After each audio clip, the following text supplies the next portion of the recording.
Hoy vamos a retomar nuestra serie en el Evangelio según Marcos. Nuestra serie en el Evangelio según Marcos. La pasada semana tuvimos que hacer un detente, pero yo creo que fue providencial.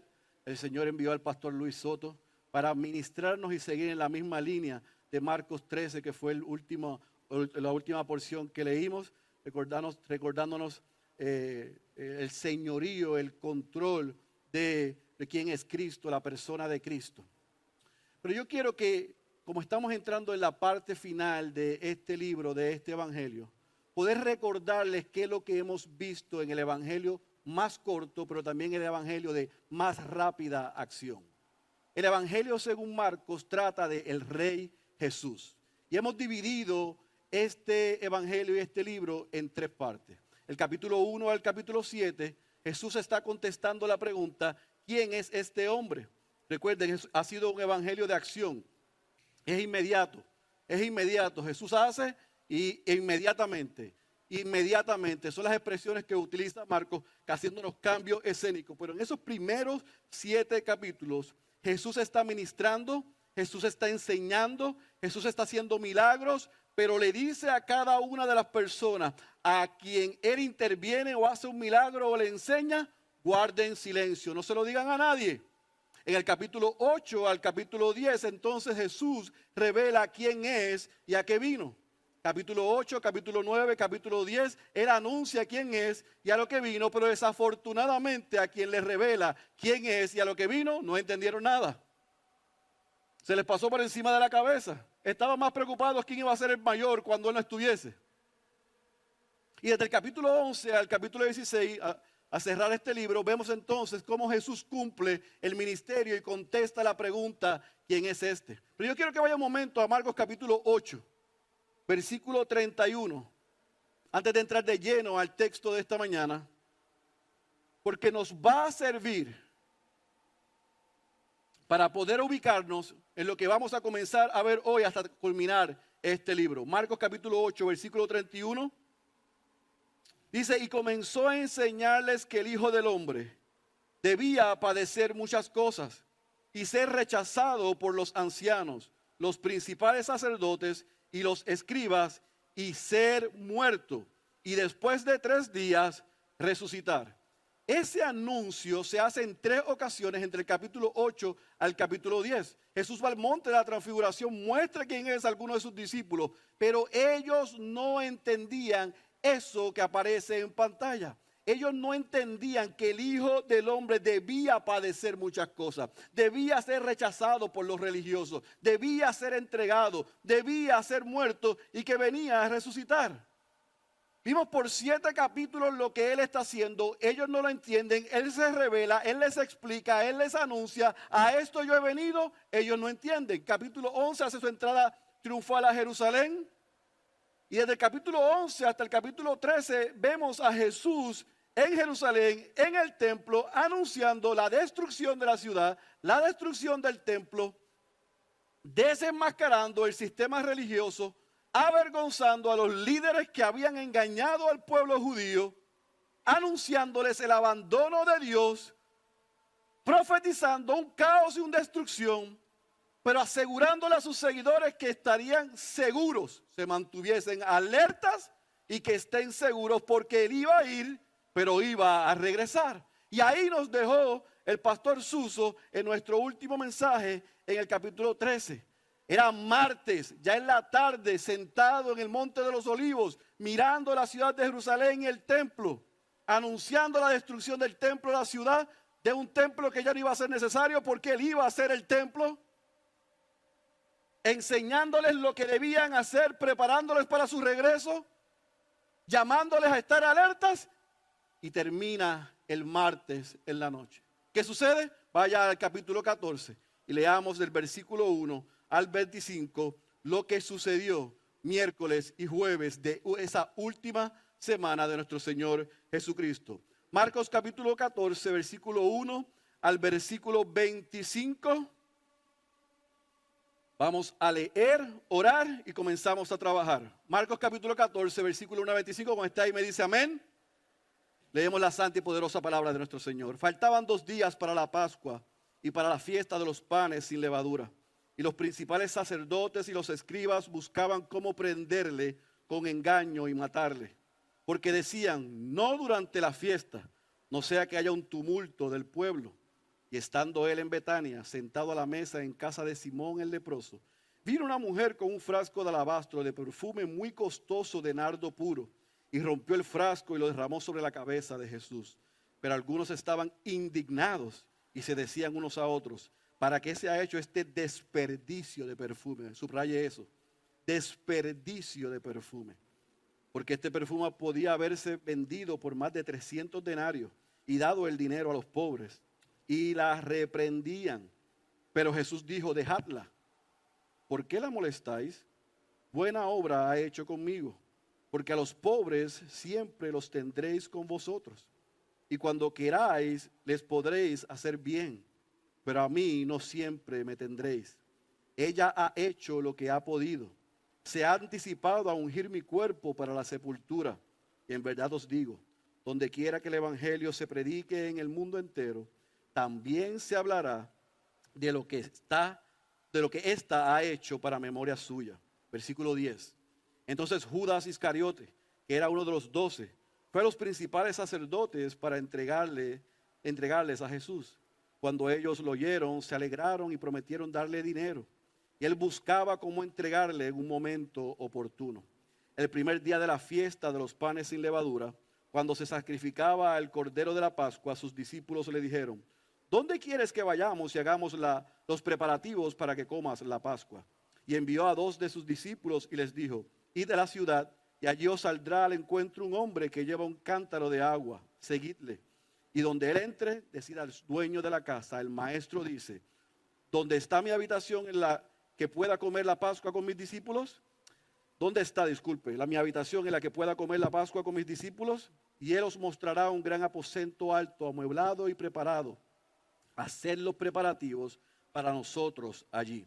Salieron pues los discípulos y llegaron a la ciudad. Y encontraron todo tal como él les había dicho. Y prepararon la Pascua. Al atardecer llegó él con los 12.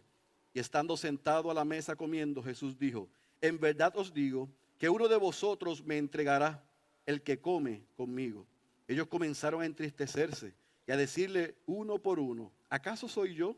Y él les dijo, es uno de los 12, el que moja conmigo el plato, porque el Hijo del Hombre se va tal y como está escrito de él. Subraye eso. Pero hay de aquel hombre por quien el Hijo del Hombre es entregado. Mejor le fuera a ese hombre no haber nacido. Y mientras comían, tomó pan, y habiéndolo bendecido, lo partió, se lo dio a ellos y dijo, tomad, esto es mi cuerpo. Y tomando una copa después de dar gracias, se la dio a ellos, y todos bebieron de ella. Y les dijo, esto es mi sangre del nuevo pacto, que es derramada, subraye, por muchos. En verdad os digo, ya no beberé más del fruto de la vid hasta aquel día, cuando lo beba de nuevo en el reino de Dios. Vamos a orar. Padre, pedimos tu asistencia en la explicación de estos versículos. Yo reconozco mi incapacidad y mi insuficiencia, pero descanso en el poder de tu Espíritu y de tu palabra. Háblanos en esta mañana. Estamos listos en el nombre poderoso de Jesús. Amén, amén y amén. Hemos titulado el sermón de esta mañana, 2 actitudes hacia el Rey. 2 actitudes hacia el Rey. ¿Y qué vamos a ver? Yo sé que hay una porción bastante extensa, pero la hemos dividido de una manera que yo creo que es comprensible y puede seguir una línea melódica. Y estos son los 6 puntos que vamos a ver en esta mañana. Número uno, en el versículo 1 y versículo 2, vamos a ver la conspiración de los religiosos. La conspiración de los religiosos. El versículo 3 al versículo 9, vamos a ver la adoración de María. Y usted debe estar preguntándose, pero decía una mujer, no decía María. Stay tuned. Número 3, versículo 10 al versículo 11, la traición de Judas. Versículo 10 al versículo 11, la traición de Judas. El versículo 12 al versículo 16, vamos a ver la preparación de la Pascua. La preparación de la Pascua. Del versículo 17 al versículo 21, vamos a ver la última oportunidad que Jesús le da a Judas de arrepentirse. Y del versículo 22 al versículo 25 vamos a ver la cena del Señor, la institución de la cena del Señor, que dicho sea de paso, al finalizar el sermón celebraremos como iglesia. Otra vez, conspiración de los religiosos, la adoración de María, la traición de Judas, la preparación de la Pascua, la última oportunidad a Judas para arrepentirse y la institución de la cena del Señor. Ahora, antes de entrar al versículo 1 y al versículo 2, yo quiero que se ubique nuevamente donde estábamos. Era martes en la tarde, Jesús terminó de enseñar en el templo o de desenmascarar a los religiosos. Está en el Monte de los Olivos, los discípulos le dicen, mira la hermosura de nuestro templo. Él anuncia la destrucción, él anuncia su regreso y termina el día. Él iba camino a Betania, a donde tenía un lugar donde se estaba reposando, donde descansaba. Cuando esto está sucediendo, Marcos comienza el capítulo 14 diciéndonos que después de Jesús decir lo que dijo, y Mateo nos abunda que no solamente él dijo su regreso y la parábola de la higuera, sino que él enseñó otras parábolas. Así que estuvo enseñando ese martes por la noche bastante. El miércoles en la mañana dice tanto Marcos como Mateo en el capítulo 26, en el relato paralelo, que los religiosos estaban conspirando para matar a Jesús. Se cansaron, se agotaron. Después de lo que escucharon, del ridículo que hicieron, de cómo se vieron, cómo los desenmascararon, el anuncio sobre el abandono de Dios sobre ellos, sobre la ciudad, se cansaron.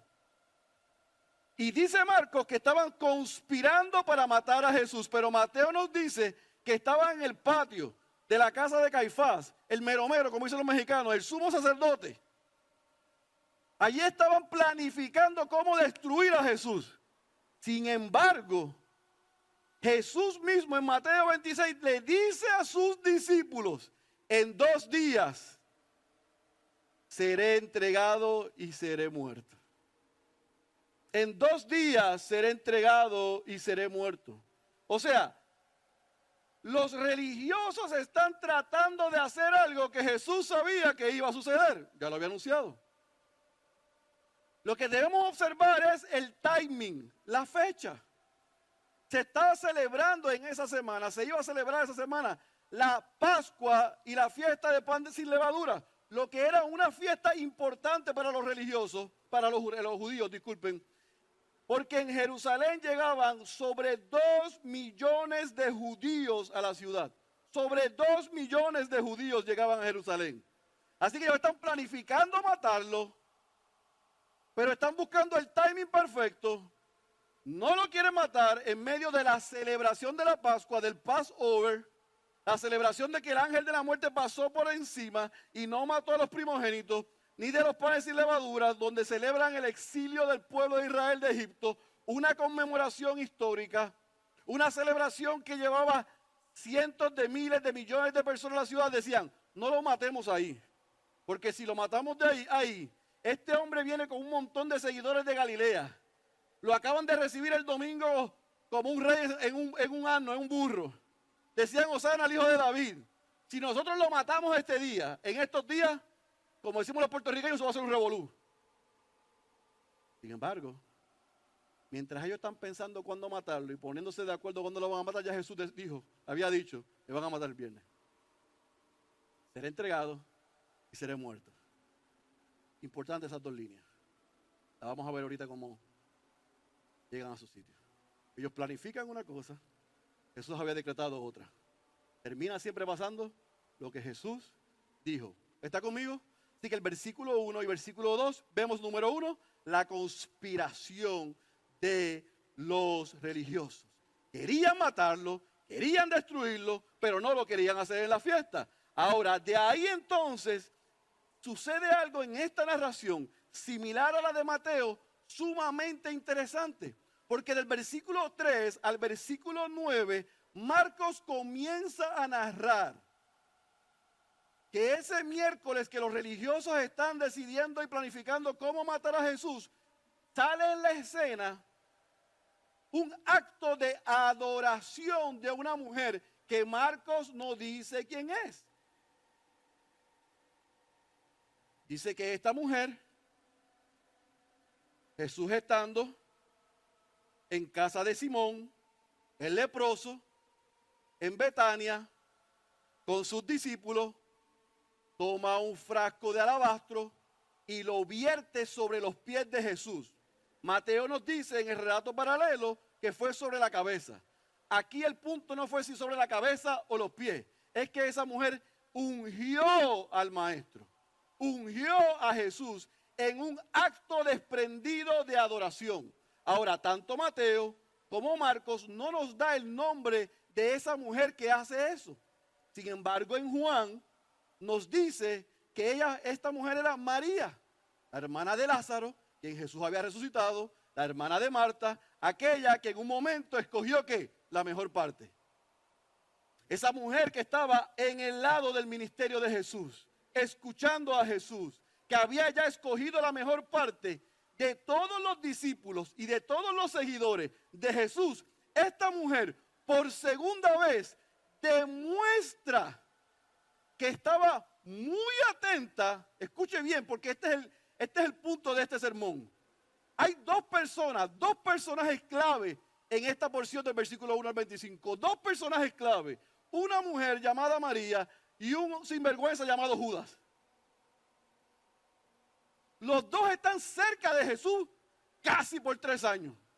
Caminando con Él, escuchándolo a Él, sirviendo con Él, viéndolo actuar. Los dos están con Él en el clímax de su ministerio.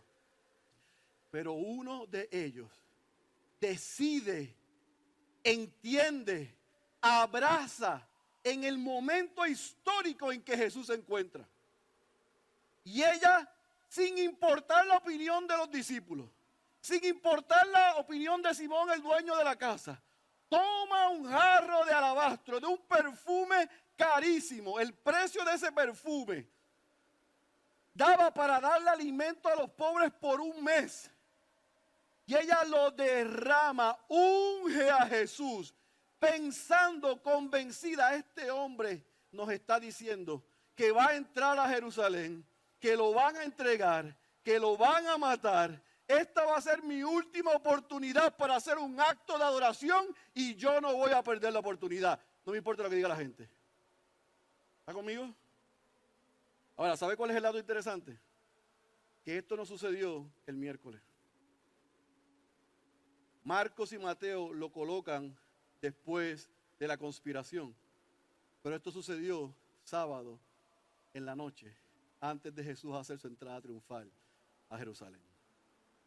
Esta mujer no había escuchado a Jesús en el templo diciendo las cosas que nosotros escuchamos. Esta mujer no había visto cómo Él limpió el templo, cómo anunció el abandono de Dios a Jerusalén, cómo decretó el juicio, sino que antes de que Jesús hiciera eso, esto es lo maravilloso de esa escena. Esta mujer entendió, tan pronto llegue a Jerusalén, comenzará a cumplirse todo lo que nos ha dicho y yo no voy a perder la oportunidad de bendecirle. Wow. ¿Por qué Marcos y Mateo lo colocaron aquí? Es una de las 144 preguntas que tengo cuando llegue al cielo. Pero aquí está narrado una conspiración, un acto de adoración. Después que Marcos narra ese acto de adoración, dice Marcos que los discípulos se molestaron, se indignaron, comenzaron a hablarse entre sí. Pero mire qué pérdida de tiempo, mire qué pérdida de recursos, mire qué pérdida de dinero. Ha tomado este jarro de perfume tan caro, de estas especies del Himalaya, y lo ha vertido sobre Jesús. Si hubiéramos vendido eso, le hubiéramos dado de comer a los pobres. Se pusieron espirituales. Pero ¿saben quién dirigió esto? Judas el Iscariote, el tesorero. Él, mientras está viendo a esta mujer, a María, hacer eso, él está sacando cálculos. Y está diciendo, qué pérdida de dinero, qué desperdicio, y que echarle ese perfume al maestro. Y no solamente lo pensó, sino que murmuró, porque ese es el problema del chisme. El problema del chisme no es el que se lo levanta, es el que lo esparce. Y peor, el que lo escucha. Por eso aquí cortamos el chisme así. Aquí no hay permitido eso. Aquí confrontamos el pecado rápido, no le damos cabida. Porque pasan estas cosas. Judas dijo, esto es una pérdida de tiempo. Y le dijo a Pedro, a Juan y a los demás, ¿viste lo que está haciendo ella? ¿Tú sabes todo lo que pudimos haber hecho con eso? Y se puso espiritual. Le hubiéramos dado comida a los pobres. Pero Jesús, que sabe todas las cosas, lo escuchó. Y le dijo, no la critiquen, no le digan nada. A los pobres siempre lo van a tener con ustedes. Pero a mí, pronto me iré. Y lo que ella está haciendo, escuchen las palabras que él usó. Me está preparando para mi sepultura. ¡Wow! Todavía no había entrado a Jerusalén, mis hermanos. Pero ya había anunciado en 3 o 4 ocasiones lo que venía. Ella se la llevó. Ella lo entendió. Ella lo ungió. Ella lo preparó. Y Jesús está diciendo, me está preparando para mi sepultura. Y cuando el evangelio sea predicado en todos lugares, se hablará y se recordará el acto de esta mujer. Hasta el día de hoy. En el año 2022, 11 de septiembre, estamos recordando el acto de esa mujer.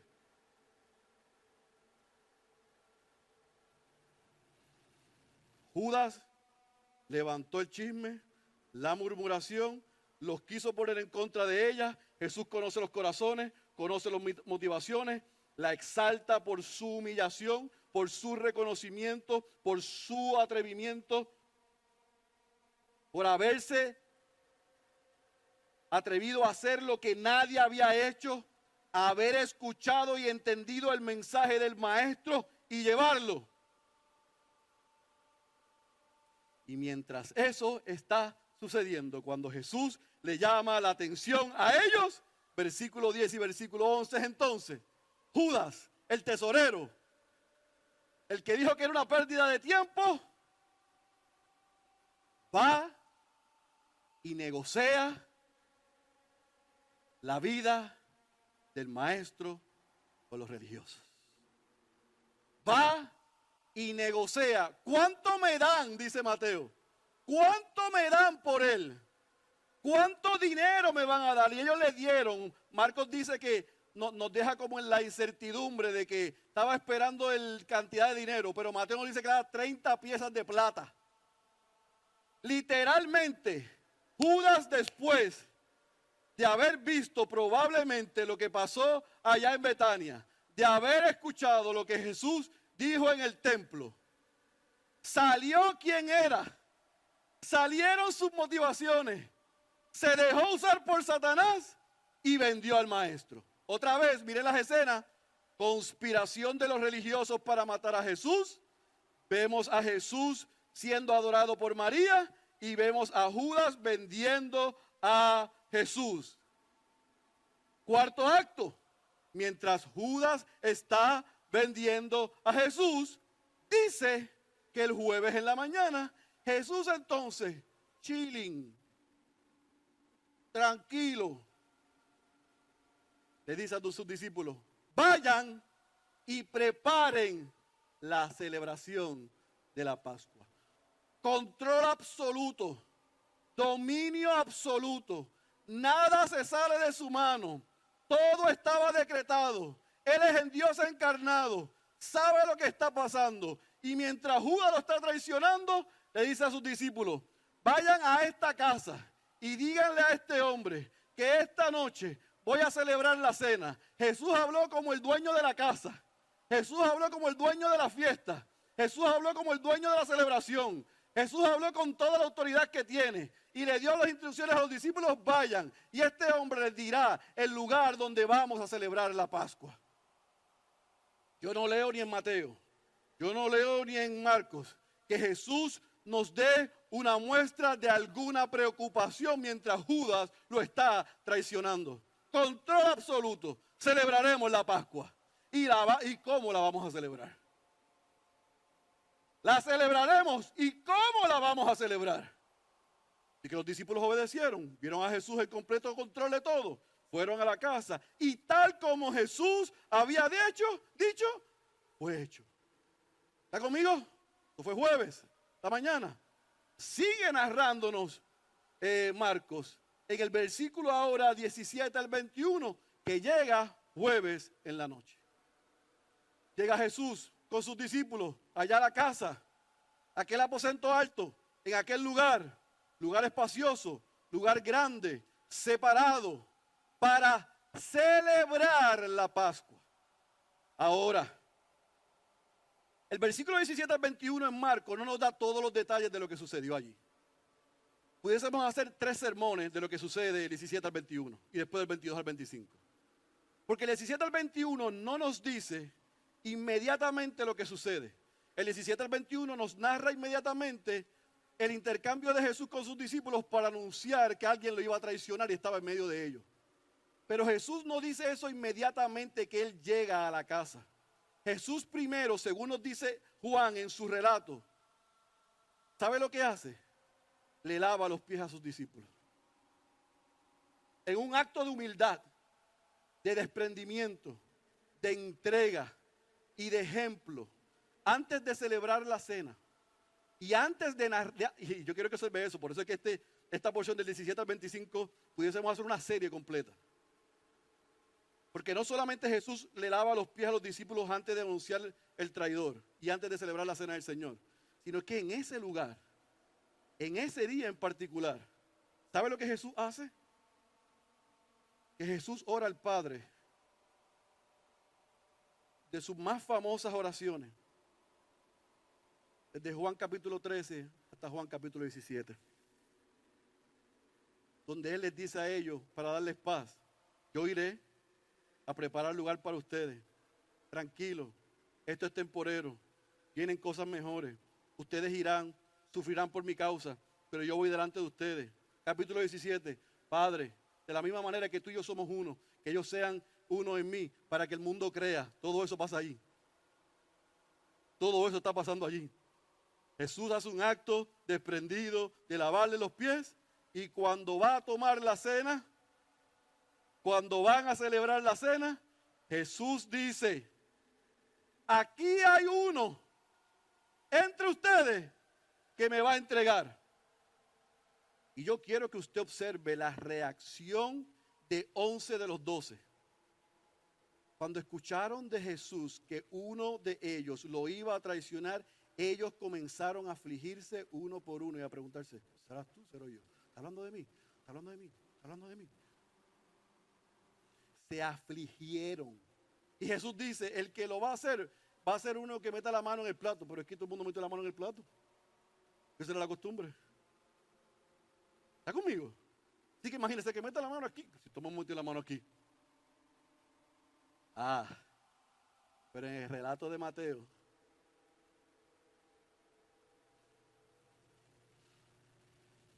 y después en el relato de Juan, nos da unas informaciones que hace clic. Jesús dice, no solamente el que mete la mano y que coma, no solamente ellos reaccionaron, sino que dice Mateo que en medio de esto que Jesús está anunciando y que está diciendo que uno lo va a traicionar, todos ellos se preguntaron entre ellos y le preguntaron, ¿seré yo? Y dice Mateo que Judas literalmente le pregunta, ¿acaso soy yo, Rabí? Y él le dijo, tú lo has dicho. Miren la condición en la que ya Judas estaba. Jesús está dando un ultimátum, una advertencia, una oportunidad para que se arrepienta. Está diciendo, uno de ustedes, miren, eso pasa aquí con mi Timoteo, de ese cuarto no sale nadie. ¿Quién es Orlando? Todo el mundo encima en Orlando. Entrega las platas hasta los cerdos y todo, pero tú aquí no lo vas a hacer.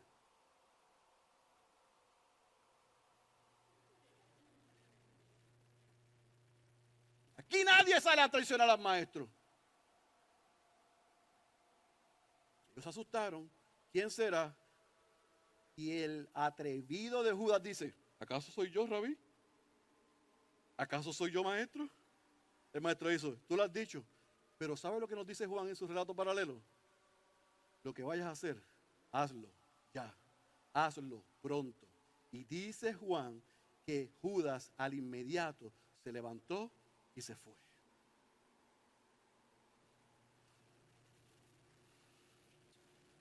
Amados, escúcheme lo que yo le voy a decir. Porque yo he sido consistente en esto casi los 4 años que llevo como uno de sus pastores. Cantábamos la canción antes de subir que nuestro juicio estaba ya decretado. Y Dios decidió sacarnos de ahí y no pagarnos con lo que nosotros merecíamos. Y darnos gracia y misericordia para que tengamos paz. El Dios que nosotros le servimos en Cristo siempre nos da una última oportunidad. Queda de nosotros aprovecharla, porque no vamos a estar frente al tribunal de Cristo sin poder reconocer delante de Él, tú nos los advertiste, tú me diste una oportunidad, pero yo no quise obedecerte. A Judas se le dio una última oportunidad para que se arrepintiera. Y como Judas dijo, ¿quién es? ¿Yo? Jesús le dijo, tú lo has dicho, vete y lo que vas a hacer, hazlo ya. Se pudo haber rendido, se pudo haber arrepentido, pudo haber dicho, lo siento, voy a entregar, no voy a entregar la plata, no te voy a entregar a ti. Pero dicen los relatos que fue y completó su misión y entregó a Jesús. Está conmigo hasta el versículo 21 que hemos visto: conspiración de los religiosos, adoración de María, traición de Judas, preparación de la Pascua, ultimátum y una última oportunidad a Judas para que se arrepienta, y llega el clímax de esta historia: la institución de la cena del Señor. Mientras Judas sale a entregar al maestro, Jesús entonces celebra. Llega el momento de la celebración. Llega el momento de la celebración. El antiguo pacto requería en la celebración de la Pascua el sacrificio de un cordero.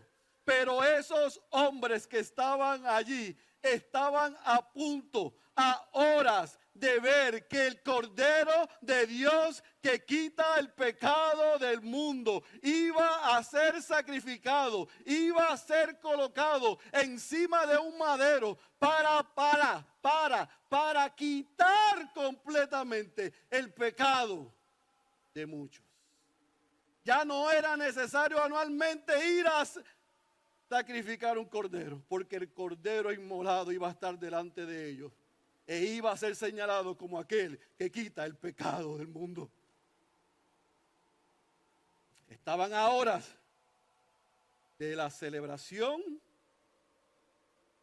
de un antiguo pacto para celebrar de ahí en adelante la celebración, la conmemoración, el recordatorio de un nuevo pacto. Ambas cenas apuntaban a Cristo.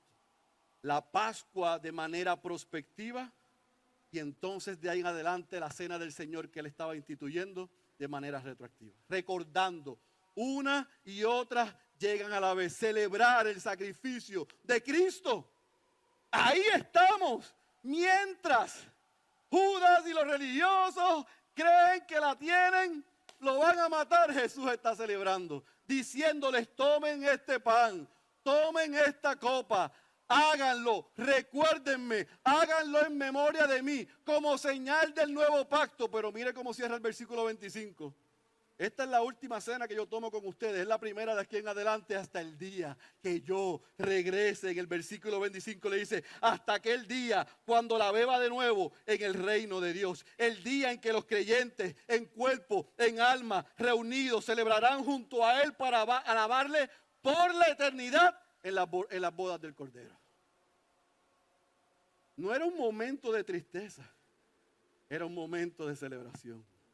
No era un momento de agonía, era un momento de alegría. Ya no se requería un cordero, que el cordero inmolado iba a ir a la cruz por ellos. Y solamente les recuerda, esta es la última vez que la tomaré con ustedes hasta el día que todos los redimidos estaremos celebrando eternamente conmigo. Otra vez, amados, yo no sé si ustedes pueden ver las líneas paralelas. Satanás pensaba que la estaba sacando del parque. Versículos 1 y 2 del capítulo 14. Versículo 10 y 11 del capítulo 14. Versículo 17 al 21 del capítulo 14 es una muestra de que Satanás cree que está en completo dominio y control de la situación. Sin embargo, el versículo 3 al versículo 9, el versículo 12 al versículo 16 y el versículo 22 al versículo 25 nos muestra que mientras Satanás está planeando la matanza y destrucción del Dios encarnado, Jesús está en control de todo, absoluto, como Él lo había decretado. Hacen 40, porque este es el mensaje número 40 en esta serie. Hacen 40 mensajes cuando comencé, les dije, van a ver durante todo este viaje a Satanás y a los hombres planificando algo y a Dios cumpliendo lo que había decretado. Una y otra vez los hombres creyendo que la sacaron del parque con Satanás y Jesús en control absoluto. Estamos llegando al clímax de eso. De ahora en adelante vienen los sufrimientos de Jesús que se habían profetizado desde el inicio de su ministerio. Y cuando Satanás creía que lo tenía atrapado, que lo iba a matar y lo iba a destruir, se olvidó que él dijo, como dice en el capítulo 14,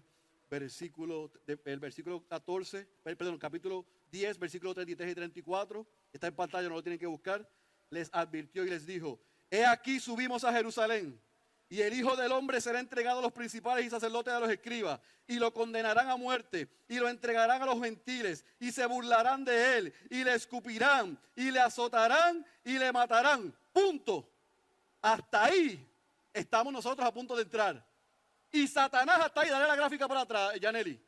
Hasta ahí, Satanás, ¿qué? Lo tengo. Lo tengo. Lo voy a matar. Lo voy a destruir. Dale para adelante ahora. Pero se olvidó cómo él cierra el versículo 34. Y 3 días después, resucitará. Donde Satanás puso un punto, Jesús puso una coma. Donde Satanás dijo, se acabó, Jesús dijo, heme aquí. Satanás estaba celebrando y Jesús estaba esperando el tercer día que el Padre lo levantara entre los muertos.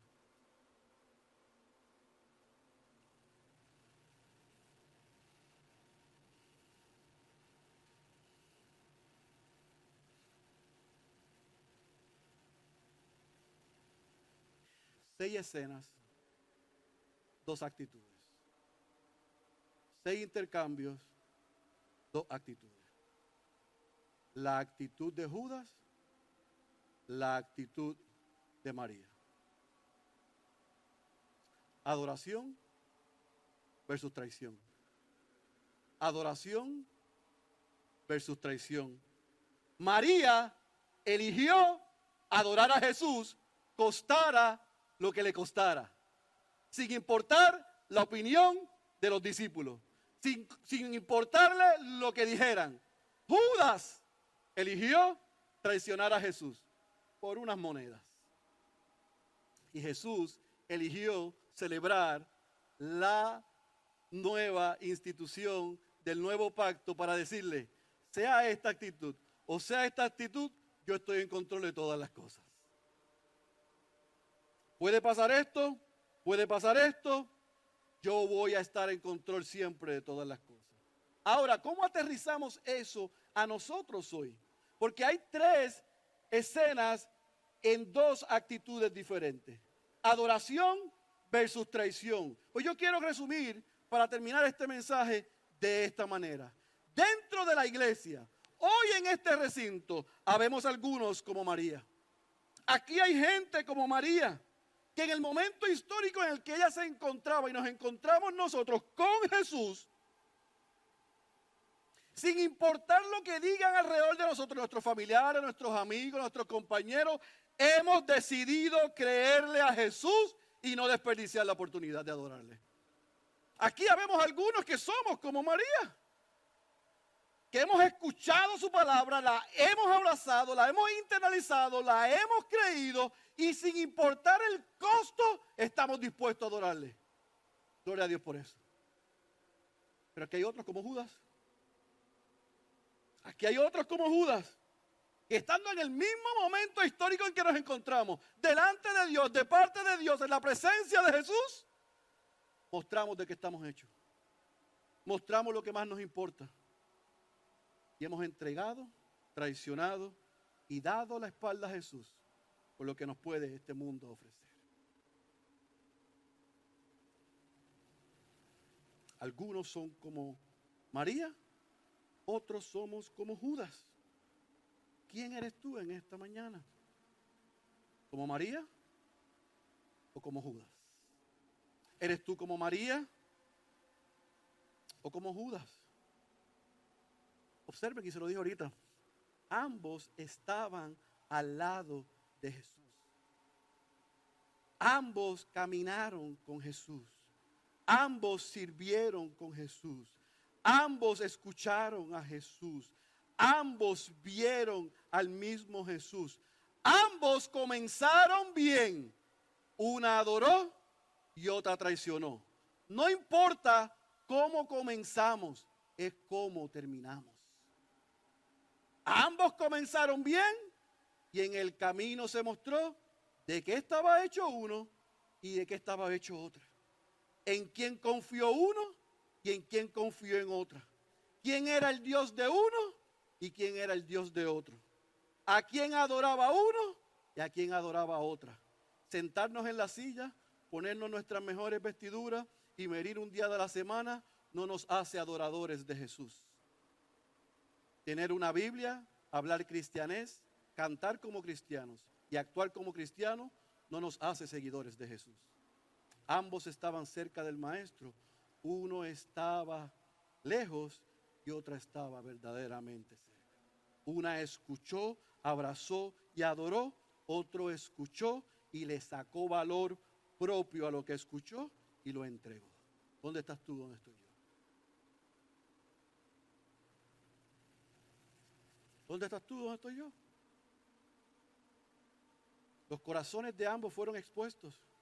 Los corazones de ambos fueron probados. ¿Dónde está tu corazón? ¿Y dónde está mi corazón? Esto es para cristianos, pero también para no cristianos. Esto es para la gente de la iglesia, pero también para aquellos fuera de la iglesia. ¿Por qué estás aquí? ¿A qué tú vienes semana tras semana? ¿A rendir la adoración como María? ¿O a ver cómo criticas y entregas a Jesús? Hay gente que lo que viene a los recintos de la iglesia es a encontrarle las faltas. Si a eso es lo que usted vino, déjeme no hacerle gastar tanto tiempo. Se va a sorprender de tantas faltas que tenemos, de tanto pecado que hay en nosotros. Pero no se preocupe que hay silla para usted también. Usted es bienvenido aquí. A ver, no muchas quedan, pero quedan algunas. Puede seguir invitando a gente como usted.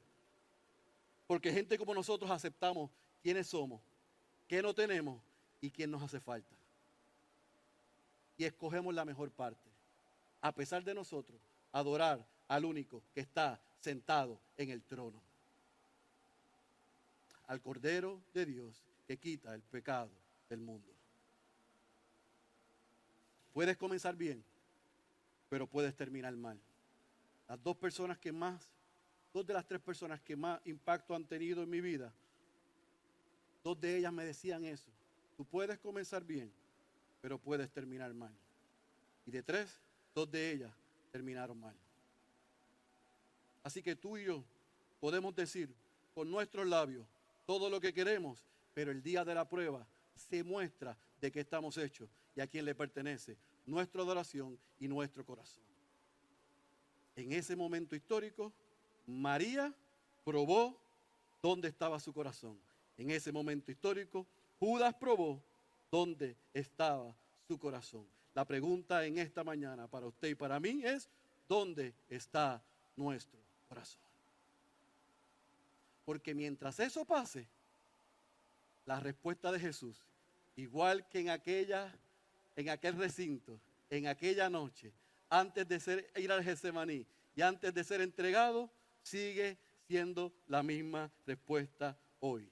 Jesús muestra y mostrará completo control de la escena. Celebró la Pascua con sus discípulos. Esa cena reveló el sentido de la muerte de Cristo. La anunció. Él es su nuevo Moisés, sacándolos del exilio. Él es el Cordero sacrificial, cuya sangre cubre de la muerte. Él es el líder del nuevo pacto, que le da acceso a la presencia de Dios para siempre. Pero yo quiero que observe lo que dice el versículo 24.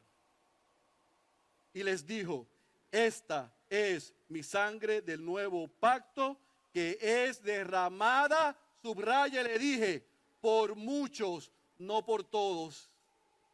Es por muchos, no es por todos. Es por muchos, no es por todos. La pregunta es si usted está en los muchos o no está. Yo espero que tenga respuesta para eso. Porque el Cordero sigue sentado en el trono. Él es el Rey de Reyes. Él es el Señor de Señores. Está en control absoluto de toda la historia de la humanidad. Nada se sale de sus manos. La pregunta no es ¿qué está haciendo Jesús? La pregunta es ¿cuál será nuestra respuesta? ¿Adoración o traición? El que tenga oídos para oír, yo ruego que haya escuchado la voz de Dios. Cierre sus ojos. Padre, en esta hora reconocemos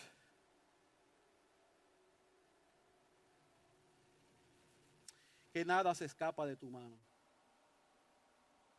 que todo está bajo tu control y que tú has dado todo el dominio a tu Hijo, nuestro Señor Jesucristo. Hoy hemos sido desafiados y retados a recordar que podemos comenzar bien, pero terminar mal. Hemos sido desafiados y recordados a que podemos estar cerca de ti, pero nuestros corazones lejos por completo. A que podemos escuchar, hablar, cantar, leer, estudiar, vestir y reunirnos como cristianos. Y eso no es igual a que hemos nacido de nuevo. Hoy reconocemos que tú exiges de nosotros, que tú nos llamas a nosotros a una completa vida de adoración, cueste lo que cueste. Y nos llamas hoy algunos. Nos das un ultimátum a algunos para que desistamos de vivir como si estuviéramos en ti, sabiendo que estamos a punto de entregarte y traicionarte.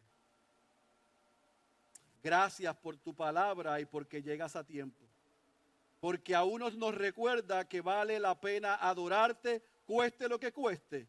Y a otros nos estás llamando hoy al completo arrepentimiento, que es un cambio de dirección. Es arrepentirnos de nuestros pecados, porque hemos cedido a las tentaciones de este mundo, a la fama, a la fortuna, a lo que el mundo puede ofrecer, a la vida fácil, a vivir en dos aguas, a ser atraídos por nuestra concupiscencia y por nuestras pasiones desordenadas y entregarte.